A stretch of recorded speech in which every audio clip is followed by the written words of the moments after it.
The Zulus in Africa greets by saying Sawubona, which literally means I see you. That is exactly how I felt in Thailand, visible. First world woman will drag you to court and accuse you of harassment, and yet somehow will refrain from acknowledging your existence. As my recollections were soaked up by love-starved colleagues, a female stealthily approached from behind me to announce quite unequivocally that the girl I met in Thailand only wants me for my money, as to underscore the infinitesimal probability that a civilized, proper feminist will ever give me a second look. This was the first time we agreed on something. The female was a colleague too, but generally avoided addressing me, except one day deep in the outback while attending a meeting at a mine. I opened the door for us to enter and suspected she would walk in first as she stood to my right, and because I'm South African. That's what we do here in the third world. I thought turning into an ass just because I'm in Australia may seem like cultural appropriation, but apparently being cordial is the bigger sin. Upon our return to Perth, I was called in by my line manager, who explained the workings of civilized people to me. In all fairness, my risk at being abused by Australian women was minuscule. One sentence would disclose my accent, nor did I have pictures of serpents painted on my forearms. Such women who flirted with me were on holiday from countries where ironing your clothes does not signify your rebellion against the nanny state. I can echo what Abraham Lincoln wrote to a friend in a letter. I have not been spoken to by any woman who could avoid doing so. In Maputo, nobody noticed my relation to Abraham Lincoln, and if they did, they said nothing. At least, I think so, for I could not understand Portuguese. But unlike Australian women, they did not avoid me. Clearly, nobody mentioned to them that men are toxic. The mall had a movie theater where a new Tom Cruise movie was showing. Even after the apocalypse, Tom Cruise had women fighting over him. Life is not fair. The movie was called Oblivion and was the only one that played in English. I watched the same movie 3 days in a row. It is epic. It just so happens that the two women fighting over Tom Cruise was a female and a female. Obviously, in the end, the one was blown into oblivion and the other became a mother. It is a very third world story, very unwoke. I looked forward to watching it again after spending the mornings on my bike, getting to know the surroundings and being amazed by the people. The abject poverty fails entirely to depress their self-esteem and joy in life. In the rural areas, north of the city, children would run next to the dogs that are running next to the bike, while their mothers and sisters remain at a distance, waving me along. One evening, I asked a taxi to take me to the beach, where there is a restaurant with Afrikaans menus for boertjies like me. In the taxi, I gained the impression we were not approaching the beach, but rather the city center, where the nightlife was reportedly punctuated by knife fights and robbery. I was not properly conditioned for this environment, as I had been living in a nanny state where even the South African accent is a microaggression. Whenever I asked, the driver confirmed vigorously that he has just the right beach in mind for me, with such a winning smile that almost convinced me to stay in the car. But the next time I stopped, I just got myself out of the car and started walking back several kilometers to the beach restaurant. I was greeted with amused curiosity. "Where are you from this time of night?" he asked me, and I told him the story, half embarrassed and half annoyed at my misfortune. Halfway through my story, he started laughing as if I was a comedian and gave me some advice.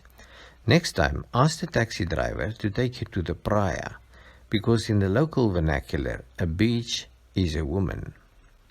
South Africans are such gutless people. If he does not want to serve you, he will not say, "No worries, mate, then sacrifice your bacon to Molech." He will warn you in advance that the chicken will taste like fish. I thought he was joking, and soon was munching away on a delicious-looking chicken fish or ficken or something. He came to sit by me and explained this is all they have left for the day, from a local producer who raise chickens on fish bones. I enjoyed the chicken and the company, but don't think it's an improvement to free-roaming chicken, whatever that tastes like. Machines really know what tasty wheat tasted like, huh? Maybe they got it wrong. Maybe what I think tasty wheat tasted like actually tasted like oatmeal or tuna fish. That makes you wonder about a lot of things. You take chicken, for example, maybe they couldn't figure out what to make chicken taste like, which is why chicken tastes like everything. Waiting at the dentist early the next morning, I seemed to encounter half the professional class of Maputo around a coffee shop where a multitude of well-dressed women seemed to share their festive season experiences, just as Australian women had done 6 hours earlier and American girls will do 7 hours later, even if the earth is flat. In third world countries, a second look at a woman does not seem to offend them. As in Thailand, Maputo sprouts a variety of fine-looking, friendly women. These thoughts were occupying my mind as the girl seemed to stare directly at the air behind me. My theory is that women don't deprive pleasure in the same way as men do. We enjoy the seeing. Women enjoy being seen.